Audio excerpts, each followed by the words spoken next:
है ऐसे बोलने से?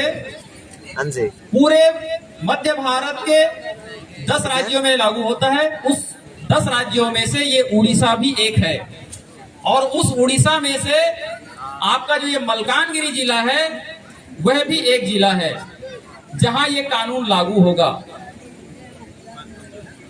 आप इस कानून से भाग नहीं सकते। भाग इसलिए नहीं सकते क्योंकि आप के पास वोटर कार्ड है।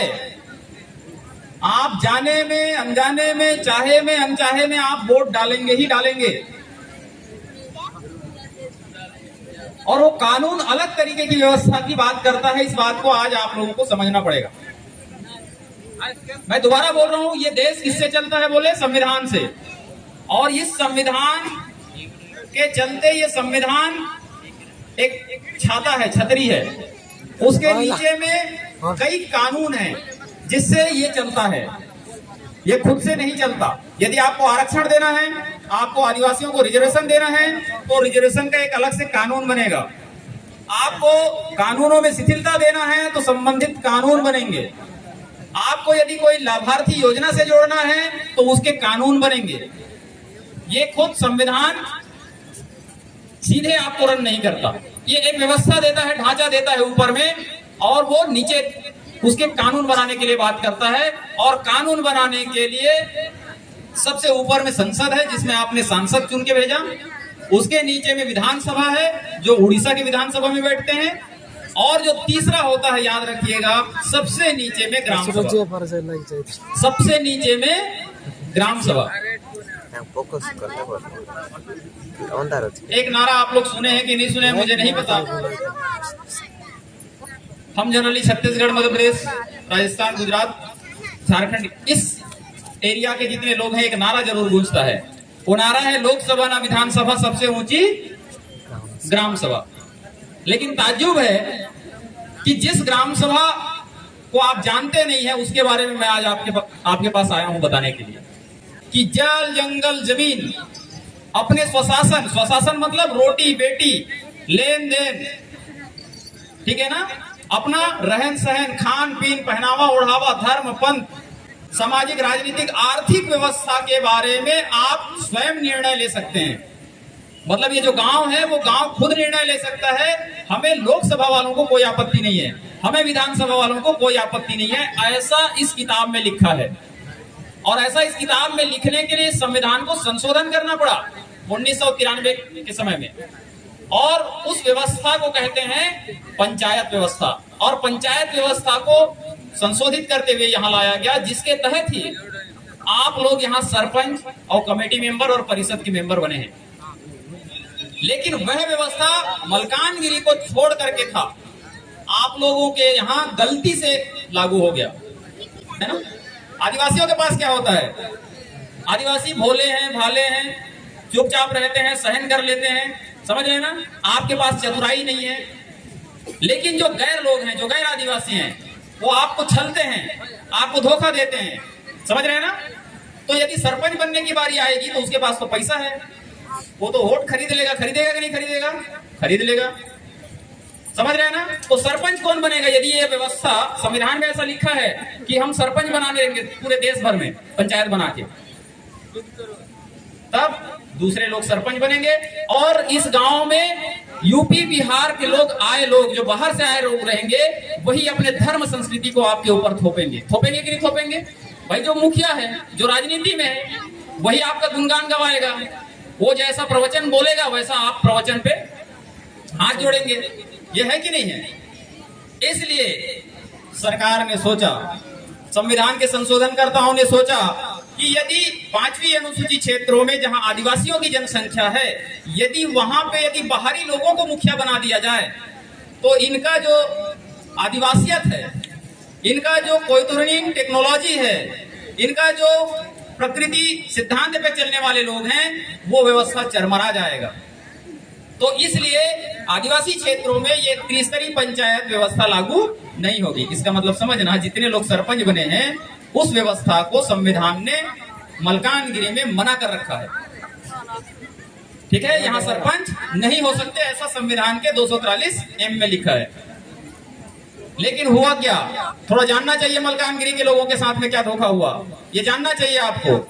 1993 में जैसे ही ये संविधान संशोधन हुआ, संविधान में लिखा गया और एक आर्डर निकला दिल्ली से कि सारे जगह जम्मू कश्मीर को छोड़ करके और छठी अनुसूची को छोड़ करके बाकी राज्यों में, पांचवी अनुसूची को भी छोड़ करके बाकी राज्यों में पंचायती राज लागू किया जाए। और ऐसे में आप लोग अभी के सरपंच हैं, आप लोग सोचिएगा सबसे पहला सरपंच आपके गांव में कौन बना था, मलकानगिरी के हर गांव में सोचो, तब वही सरपंच रहा होगा जो ज्यादा बोलने वाला था या तो ज्यादा राजनीतिक पावर वाला था। यदि कोई बुजुर्ग होंगे तो मेरे साथ मिलाना, यदि 1993-94 में कोई सरपंच बना रहा होगा, यदि कोई जानते होंगे तो यहां नहीं बनना चाहिए था, लेकिन सरपंच बना दिए गए मलकानगिरी में भी। और जब ये हो हल्ला हुआ देश में कि भाई संविधान तो कहता है कि यहाँ सरपंच नहीं होना चाहिए मलकानगिरी में, आपने कैसे प्रशासनिक स्तर से यहाँ पे सरपंच बना दिए। जब सुप्रीम कोर्ट में गए तो सुप्रीम कोर्ट ने देखा, वो तो देखता है कागज में लिखा है, संविधान में लिखा है कि 5वीं अनुसूची क्षेत्रों में पंचायती राज व्यवस्था लागू नहीं हो सकता, आपने गलत किया।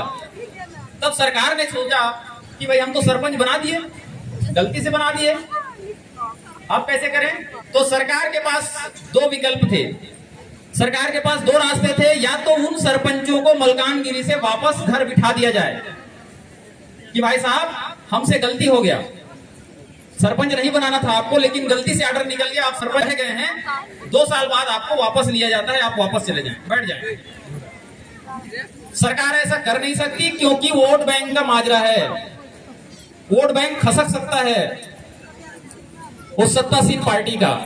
इसलिए दूसरा विकल्प यह है कि ठीक है, जो सरपंच बना दिए गए हैं, गलती से बना दिए गए हैं, हमारे अनजान से बना दिए गए हैं, हमने जानबूझ के नहीं बनाया, त्रुटिवश बन गए हैं, तो इस गलती को हम लीगलाइज कैसे करें, उसको वैधानिक दर्जा कैसे दें, संवैधानिक दर्जा कैसे दें। तो इसलिए एक भूरिया कमेटी बनी और वो 22 सदस्यों की भूरिया कमेटी ने एक रिकमेंडेशन दिया कि मलकानगिरी में यदि सरपंच बनेंगे तो इस क्राइटेरिया के लोग ही बनेंगे। जैसे मैंने कहा ना कि यदि अबूझमाड़ में पीओ बोले थे ना, क्या बोले थे सेक्रेटरी को, यदि अबूझमाड़ में यदि पीओ बनाना है तो आप क्या करेंगे, वहां 12वीं पास वाला नहीं चलेगा, क्योंकि 12वीं पास तो है नहीं, सरकार की गलती थी, सरकार ने स्कूल नहीं खोला पिछले 75 सालों में अबूझमाड़ में, तो वो तो बोल नहीं सकता कि 12वीं पास वाला ही चाहिए, या तो उसको आइसोलेट में छोड़ दो, आइसोलेशन छोड़ दो, इस देश में पिछड़ापन में छोड़ दो, आप ये कर नहीं सकते, आपको उसको विकास की मुख्य धारा में भी लाना है। इस लिहाज से यदि देखा जाए तो जितने भी सरपंच हैं वो गैर आदिवासी नहीं होंगे, वो सब के सब आदिवासी होंगे, ऐसा करके कंडीशन डाला गया। थोड़ा मैं आप लोगों से जानना चाहता हूं, यहाँ जितने सरपंच हैं कौन कौन समाज के लोग हैं। बोले नहीं, शेड्यूल्ड एरिया में ये कानून लागू नहीं होगा। इसका मतलब मैं कह रहा हूं कि ये कानून जो है, ये कानून मलकानगिरी में लागू नहीं होगा, मलकानगिरी में ये कानून लागू नहीं होगा 1993 वाला। लेकिन गलती से उस समय हो गया, और गलती से हो गया करके जब सुप्रीम कोर्ट गए तब यही गलती को स्वीकार करने के लिए एक भूरिया कमेटी बनी, और भूरिया कमेटी ने कहा कि ये गलती से जो सरपंच बन गए हैं उनको लीगलाइज कैसे करना है करके, तब भूरिया कमेटी के रिकमेंडेशन से एक 1.5 पन्ने का नया कानून आया, 1.5 पन्ने का नया कानून आया 1996 में, 3 साल बाद, और उसको 1.5 पन्ने के कानून को कहते हैं पेशा कानून। याद रखिएगा, 2 अलग अलग कानून हैं, दोनों कानूनों को ये संविधान ने बनाया, दोनों कानून संसद के बनाए हुए व्यवस्था के तहत हैं। एक कानून पंचायती राज कानून, एक कानून पेशा कानून। यहाँ का जो सरपंच होता है, इस कानून के तहत जो सरपंच होता है उसको कोई पावर नहीं रहता, वो पावर सीओ जनपद देता है इनको इसके तहत में, मतलब सीओ जनपद जो करेगा वही करेगा इस कानून के तहत। और इस कानून में जिसकी बहुलता होगी, जिसकी जनसंख्या होगी, वही सरपंच बनेंगे, चाहे वो एसटी हो, एससी हो, ओबीसी हो, जनरल हो, कोई भी हो इस कानून में। पेशा कानून जब आया तब ये कहा गया कि केवल और केवल आदिवासी ही सरपंच होंगे, ऐसा है, केवल और केवल आदिवासी ही सरपंच होंगे। तो ये कानून से आप सरपंच बने हैं, ना कि इस कानून से, याद रखिएगा, क्योंकि ये कानून सामान्य क्षेत्र का कानून है। मैंने 3 भौगोलिक क्षेत्र बोला था, पहला एक सामान्य क्षेत्र जिसमें अंग्रेजों का कानून लागू सीधे होता था, वो ये वाला है। और एक विशेष क्षेत्र जिसपे ये है जहां केवल आदिवासियों की जनसंख्या बहुलता में रहती है, इसलिए केवल और केवल सरपंच जो बनेंगे वो आदिवासी होंगे। ब्लॉक चेयरमैन होता है वो भी आदिवासी होगा। जिला परिषद चेयरमैन होगा वह भी आदिवासी होगा। वो किस कानून के तहत है? वो पेशा के तहत, याद रखिएगा। सरकार आपको ये चीज नहीं बताने वाली है जो मैं आज बता रहा हूं। इनके ग्राम सभाओं को जो पावर है वो दूसरे किसी व्यवस्था को पावर नहीं है। ये कहता है कि अपने जल जंगल जमीन के संरक्षण संवर्धन करने के लिए यह ग्राम सभा सक्षम है। तो सबसे पहला बदलाव हुआ 1993 के कानून में। क्यों हुआ? क्योंकि इसमें पहले गलती से सरपंच बना दिए मलकानगिरी में, जो कि संविधान रोक रहा था, नहीं बनना था। तो इस कानून में पहला बदलाव हुआ कि जो भी मुखिया होगा, सरपंच होगा, या जनपद का अध्यक्ष होगा, या जिला का अध्यक्ष होगा, वो केवल और केवल कौन होगा? आदिवासी होगा। ये किस कानून के तहत यहां बदलाव हुआ? इसके आदेश पे यहां बदलाव हुआ। ऐसे ही सारे कानूनों में बदलाव होगा।